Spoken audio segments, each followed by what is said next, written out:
அடியார் பாடல் எண் 3. யானை எருத்தம் பொலியக் குடை நிழற்கீழ் சேனைத் தலைவராய்ச் சென்றோரும் ஏனை வினை உலப்ப வேறாகி வீழ்வர் தாம் கொண்ட மனையாளை மாற்றார்கொள. இந்த பாடலின் பதவுரையை பார்ப்பதற்கு முன்பாக பொழிப்புரையை பார்க்கலாம்.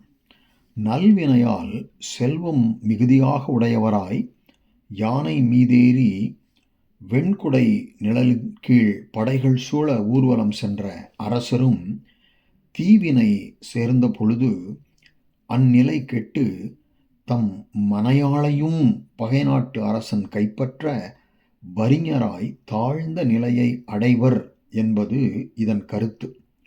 இங்கனம் அரசரும் அழிவர் என்று கூறியதனால் செல்வம் நிலையற்றது என்பதும் அந்த செல்வம் வந்த பொழுதே மனிதர்கள் அறம் செய்து நிலைத்த பேரின்ப வாழ்க்கையை தேடிக்கொள்ள வேண்டும் என்பதும் கூறாமலே விளங்கும். இப்பொழுது இந்த பாடலின் பொருளை பார்ப்போம்.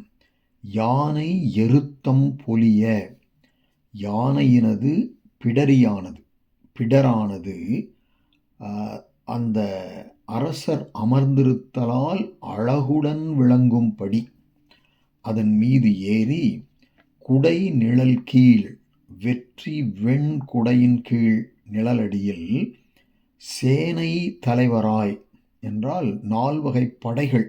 4 வகை படைகள் என்ன? ரத கஜ துரக பதாதிகள்.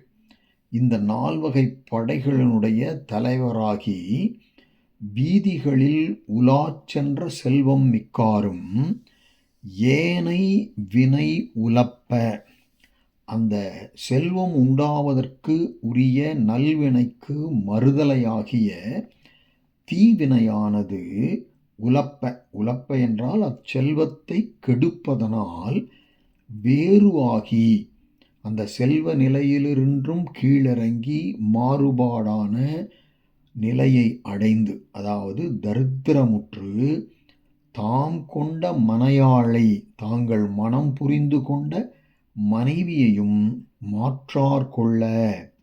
மாற்றார்கொள்ளன்னா வேற்று நாட்டு அரசன், படையெடுத்து வந்த அரசன் அவன் அபகரித்து கொள்ளும்படி வீழ்வர், தாழ்வுறுவர் என்பது இப்பாடலின் கருத்தாகும்.